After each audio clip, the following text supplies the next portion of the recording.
All right, everybody. What we're going to be covering today, this is the very last lesson, and this is the very last lesson for rational expressions.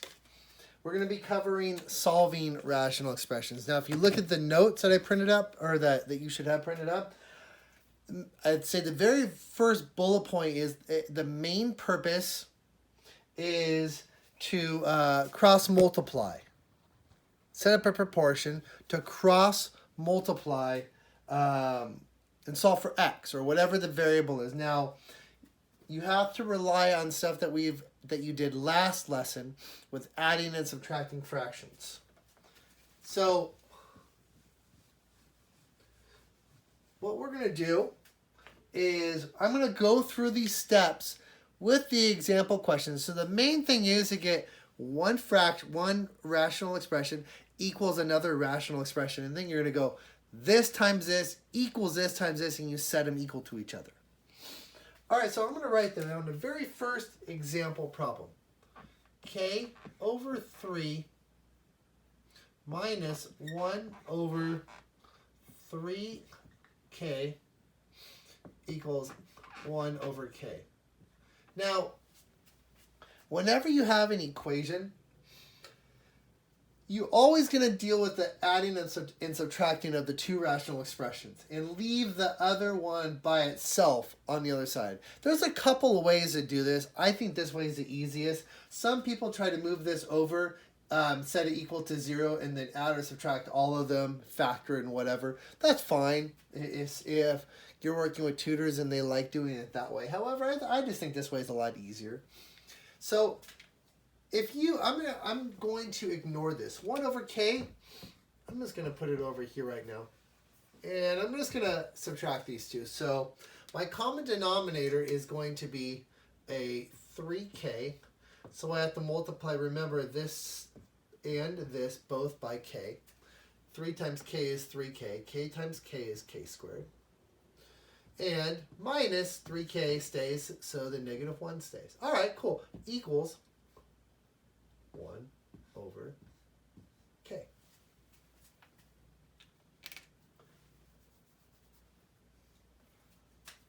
Okay. Now what I'm going to do is I'm going to cross multiply and I'm going to set them equal to each other. So I'm going to have 1 times 3k equals k times k squared minus 1, which is k to the third minus k. All right, so here we go. So with this, I'm going to solve for k, pretty much.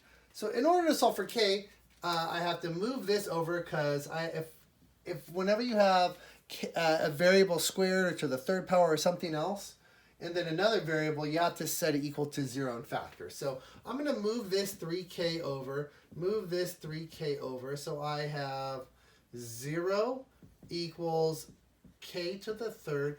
Negative k, negative 3k is negative 4k. Okay. All right, now watch this. A lot of people might say, what the heck do we do now?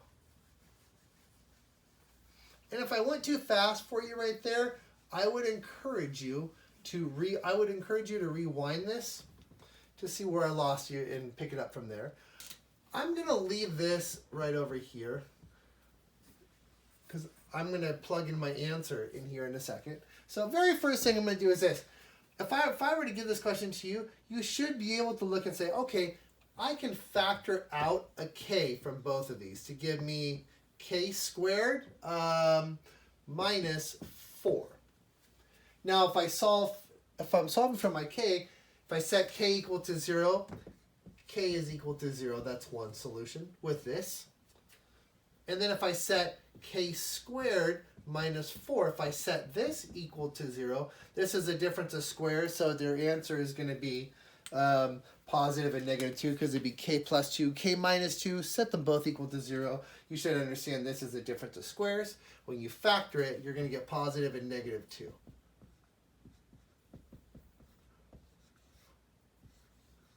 Okay, so mathematically there are 3 answers. However, only 2 of these answers will work.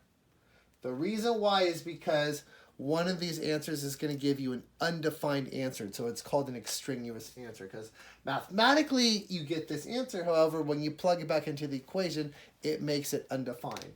So what I mean is, here's my original equation. So every answer you want to always plug back in. Just to give you a little hint, plug it back into the denominator. That's what you got to do. Just plug it back into the denominator and see if any of those don't make sense.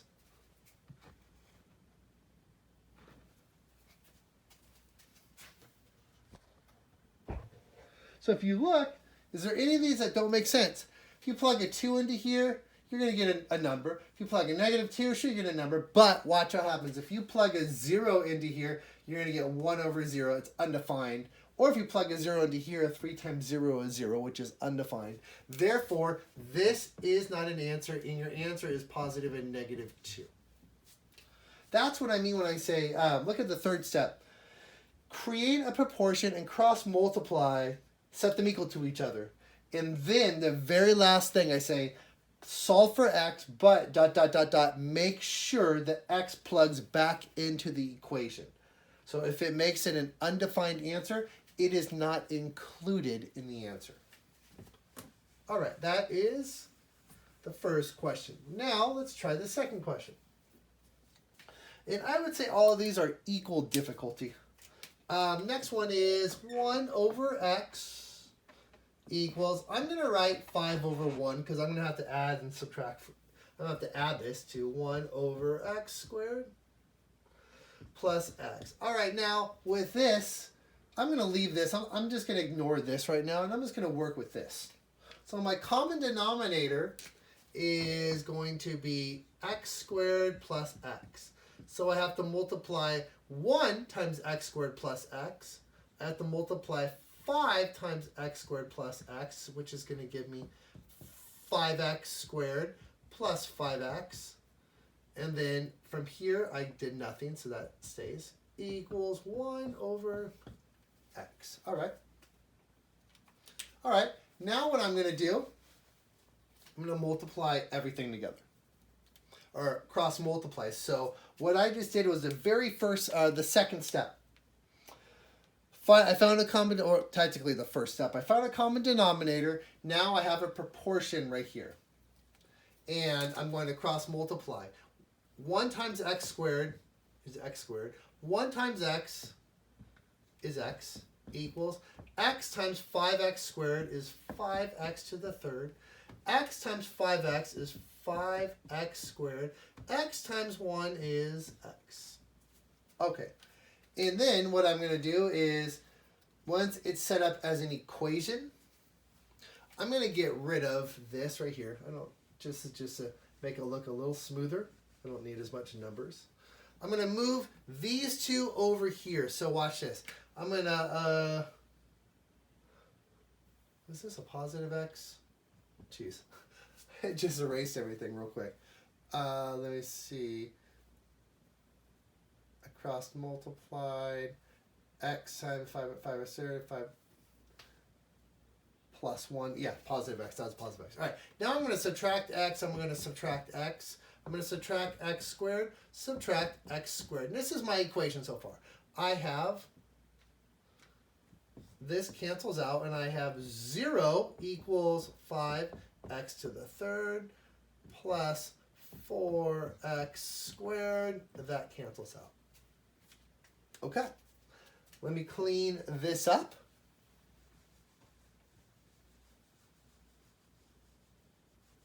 You should know if you get a 0 as an answer, obviously it's not going to work, which we are going to get a 0 as an answer in a second.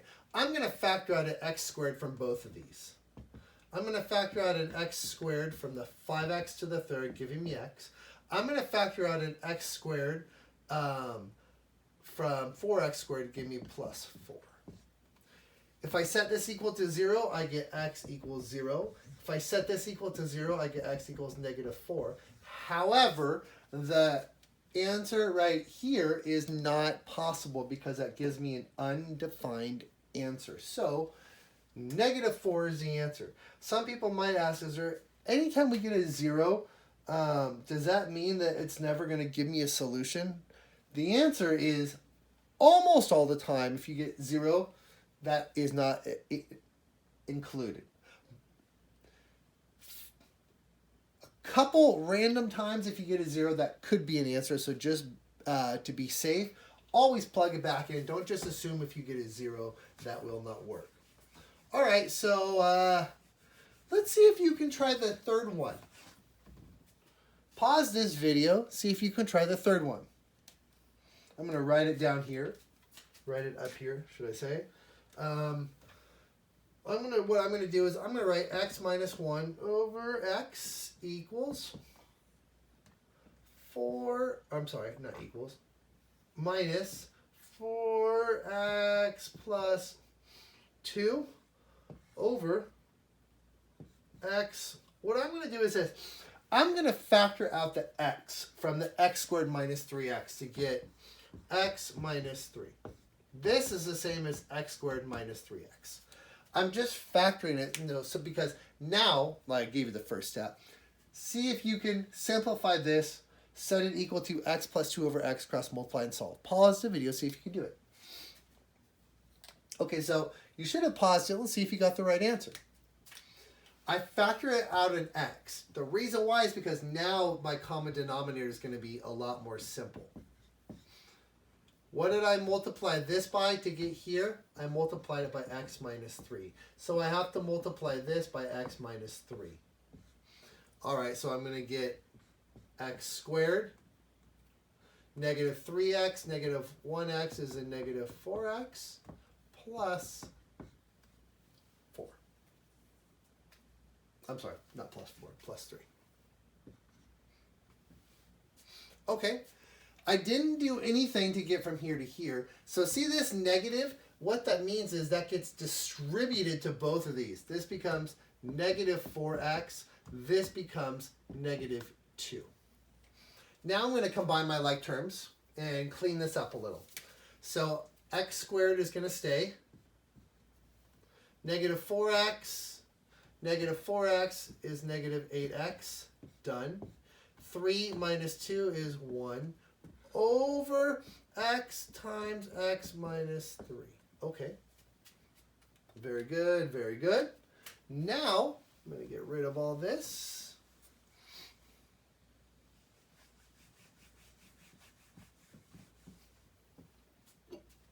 And remember, you just simplified the right-hand side.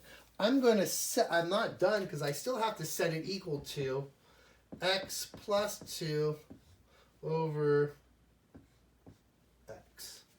All right. Now what I'm going to do is this. I'm going to keep this, I'm going to multiply x to here to get x to the third. Multiply x to negative 8x to get negative 8x squared. X to the 1 to get positive x equals. And then I'm going to multiply, distribute this, x times x. I'm just going to clean this up, say x squared minus 3x. I'm just doing this because I have to multiply it to here. So x squared times x is x to the third. X squared times 2x squared. And then negative 3 times x is negative 3x squared. Negative 3x times 2 is negative 6x. Okay. Now, just to give you a little heads up to make this a little more simple, you're going to be able to factor out an x from everything. But before we do that, let's clean anything that we can up. We can clean this up right here. 2x squared minus 3x squared is negative 1x squared. So I'm just going to say negative x squared minus 6x. Now I'm going to move things over. So check this out. This is great. Watch this. Negative x to the third, negative x to the third. Bam! That's gone. Stoked. All right. Add 8x squared. Add 8x squared. That cancels out to give me, this is going to give me 7x squared minus x. That cancels out to give me this side equals 0. Negative x here is negative 7x. All right. Cool. All right. Perfect. Now, very last step is solve for x. Look how much more simple this becomes. As you can see, it's kind of a process to do. All right, anyways, factor and solve. So 0 equals, I can factor out of 7x to give me x minus 1. Set this equal to 0, x equals 0. Set this equal to 0, x equals 1.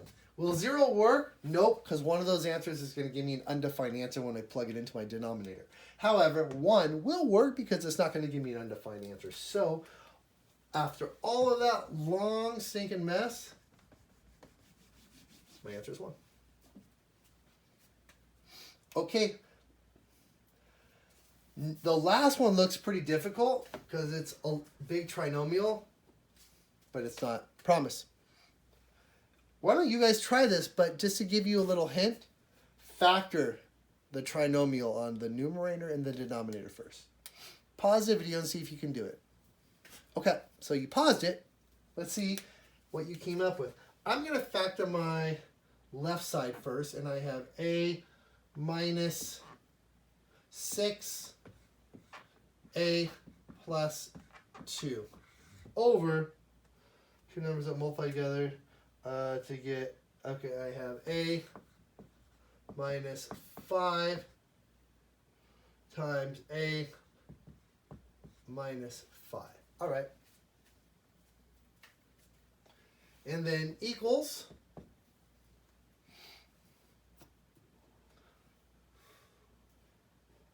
6 times, I can add those two together. So I'm going to get, my denominator is going to be 6 plus a minus 3. So I have a minus 5. And then I have 6 plus a minus 3. So 6 plus a minus 3. 6 and negative 3 give me a positive 3. All right. Now, some people might ask, what the heck do you do? Now, the way this is set up is it's easier to actually do something. It's easier to actually move this over here by subtracting it, and then adding the like terms, and then solving with it already being factored. Meaning, subtract this fraction to move it over here, and combine, and then subtract these two fractions because this is going to equal 0, and set everything equal to 0 and solve. I'm just going to continue in the same step that I did. I'm just going to continue in the exact same step that I did. So what I'm going to do is this. I'm going to multiply, no, I think it's probably easier to do this. Look, I'm going to subtract this whole fraction. Subtract a minus 6, a minus 5, a plus 2, a minus 5. I'm going to move this whole thing over here. So minus a minus 6, a plus 2, a minus 5, a minus 5. All right. So this becomes 0 equals a plus 3 over a minus 5 minus a minus 6. This looks like a 9, but it's not. A plus 2 over a minus 5 times a minus 5. All right, now what I would do is this.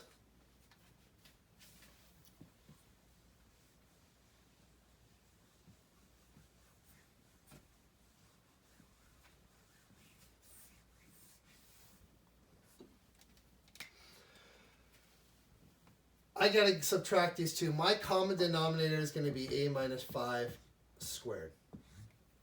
So I have to multiply this by a minus 5, multiply this by a minus 5. All right.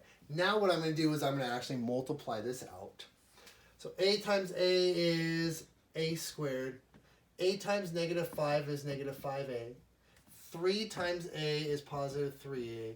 3 times negative 5 is negative 15. So I get a squared minus 2a minus 15. Okay, now make this whole thing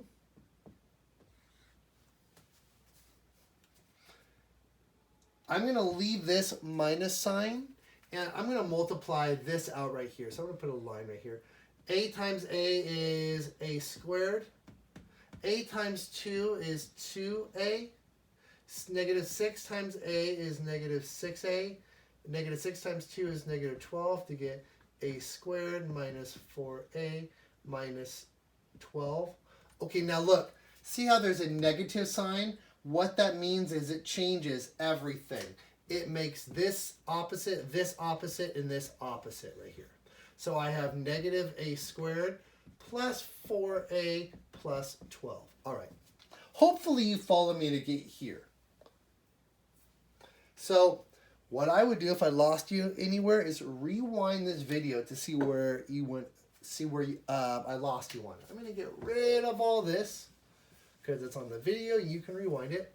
Now, I'm going to clean things up. Now watch what happens when I clean things up. Negative a squared, positive a squared, that works out perfect. They cancel out. Negative 2a and 4a give me positive 2a. I'm just going to cross it off. Negative 15 and 12 give me negative 3 over a minus 5 squared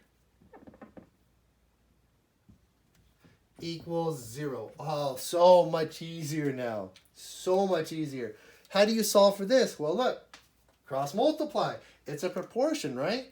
Cross multiply. 0 is the same thing as 0 over 1. So 0 times a minus 5 squared is just 0. 1 times 2 minus a is 2a. I'm sorry, 2a minus 3 is 2a minus 3. Add 3, divide by 2 to get positive 3 halves. That's your answer. Looks kind of crazy, but when it takes a little bit of time to work it out, but when it works out, the answers are supposed to be very simple like this. Okay, so you have your worksheet. This is the last assignment for this unit. On Monday, you're going to have a review, or Tuesday, you're going to have a review, and next Friday is going to be your rational expression test.